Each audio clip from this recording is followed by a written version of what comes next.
난세를 맞아 각국의 패권 다툼은 끝이 보이지 않았다.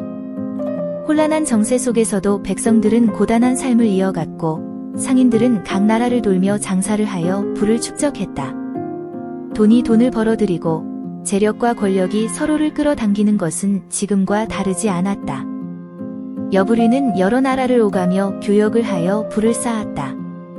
여부리가 조나라 한단에서 장사를 하고 있을 때 우연히 진나라의 왕족인 자초를 보게 된다. 진나라 태자 안국군은 아들이 20명이나 되었고 자초의 어머니는 안국군의 총애를 받지 못하였다. 그런 까닭에 자초는 조나라의 볼모로 와 있었다. 여부리는 자초를 보고 생각한다. 기이한 물건이니 사둘만하다. 여부리는 자초를 찾아가 이렇게 말한다. 제가 당신의 가문을 크게 만들어줄 수 있습니다. 그러자 자초가 웃으며 대답한다. 먼저 당신의 가문부터 크게 세우고 그 다음에 내 가문을 크게 만들어 주시오. 여부리가 진지하게 말한다. 제 가문은 당신의 가문에 기대어 크게 될 겁니다. 비로소 자초는 여부리의 뜻을 알아듣고 그의 계획을 묻는다. 여부리의 계획을 듣고 나서 자초가 말한다. 당신의 계획대로 된다면 진나라를 당신과 나누어 가지겠습니다. 여부리는 자초에게 500금을 주어 빈객들과 교제하도록 하고 자신은 보석과 놀이개를 가득 사서 진나라로 간다. 안국군의 부인 화양 부인에게는 언니가 있었다. 여부리는 그녀를 만나 보석과 놀이개를 화양 부인에게 바쳤다. 화양 부인에게는 자식이 없었다. 여부리는 자초를 후사로 세우도록 화양 부인을 설득한다. 화양 부인이 안국군에게 후사 문제를 꺼낸다. 부인은 조나라를 오가는 사람들이 한결같이 자초를 칭송하니 그를 후사로 삼고 싶다고 안국군에게 간청을 한다. 안국군이 이를 허락하여 자초를 후사로 삼기로 한다. 여부리는 첩을 여러 명 두고 있었다. 그 중에서 조이는 외모가 뛰어나고 춤을 잘 추어서 늘 함께하였다. 그녀는 얼마 전에 임신을 하였다. 여부리는 식사 자리에 자초를 초대하였다. 그런데 자초가 그녀를 보고 한눈에 반하여 자기에게 달라고 한다. 여부리는 화가 났지만 그녀를 자초에게 보낸다. 그녀는 임신한 사실을 숨기고 자초에게 갔다. 그리고 아들을 낳는다. 아이의 이름을 정이라고 하니 나중에 시황제가 된다. 진나라 소왕이 죽고 안국군이 왕위에 오른다. 화양 부인을 황후로 하고 자초를 태자로 삼았다. 그러나 안국군은 즉위한 지 1년 만에 죽는다. 비로소 자초가 왕이 되고 장양왕이라고 하였다. 장양왕은 여부리를 승상으로 삼고 문신 후에 봉한다. 여부리에게 하남과 낙양의 10만 호를 시급으로 주니 약속을 지킨 셈이다. 그러나 장양왕도 즉위한 지 3년 만에 죽는다. 태자, 정이 왕위에 오르니 여부리의 아들이다.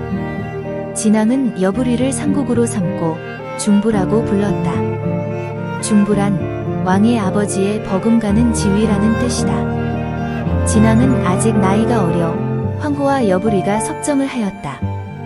황후는 사람들의 눈을 피해 여부리와 관계를 지속하고 있었다.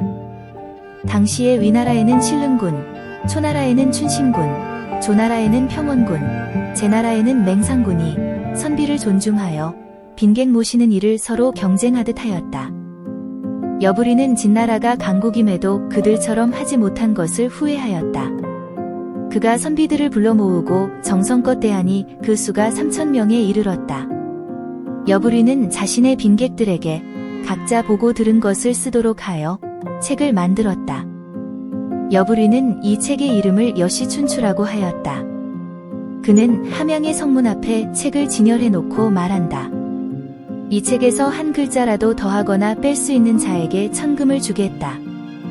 한때 여부리의 첩이었던 태후는 수시로 여부리를 찾았다. 진시황이 점차 성년이 되어가는데도 태후의 음란함은 그칠 줄을 몰랐다. 여부리는 자신과 태후의 관계가 발각될까 큰 걱정이었다. 여부리는 태후에게 새로운 남자를 붙여주기로 한다. 그는 노예라는 성기가 큰 남자를 찾아 하인으로 두었다. 그리고 수시로 음란한 연회를 열었다. 노예가 자신의 성기로 수레바퀴를 들어 올리는 공연을 하니 태후가 그 소문을 듣고 노예를 얻고 싶어 했다. 여부리는 노예의 수염과 눈썹을 모두 제거하고 노예의 신분을 환관으로 변조하였다. 태후는 노예를 아껴 항상 곁에 두었다. 태후가 노예의 아이를 임신하자 태후는 정죄를 핑계로 거처를 옹땅으로 옮긴다. 진시황이 관례를 치르고 검을 차는 성인식을 하였다. 이때 노예는 실제로 환관이 아니고 태후와 정을 통하여 아들이 둘이나 있다고 고발을 한다. 이 사실을 알게 된 노예가 겁에 질려서 음모를 꾸민다. 노예는 태후의 도장을 훔쳐서 군사를 동원한다. 그러나 반란군은 함양전투에서 크게 패배하고 노예는 도망을 간다. 체포된 노예는 사지를 찢는 거열형에 처해졌고 두 아들도 처형당했다. 진시황은 여부리가 이 일에 관련된 것을 알고 그를 죽이려고 하였으나 선왕을 섬긴 공로가 크고 그를 위해 변론하는 자가 많아 마음대로 할 수가 없었다. 진시황은 여부리의 관직을 빼앗고 그를 하남으로 가서 살게 하였다. 그러나 여부리가 칩거를 한 후에도 빈객과 사신들이 끊이지 않았다. 진시황은 그가 반란을 일으킬 것이 두려웠다. 진시황은 여부리에게 그를 모욕하는 편지를 보내고 그를 촉당으로 유배를 보내라고 지시한다. 여부리는 자신의 최후를 예감하고 스스로 독주를 마시고 자살하였다.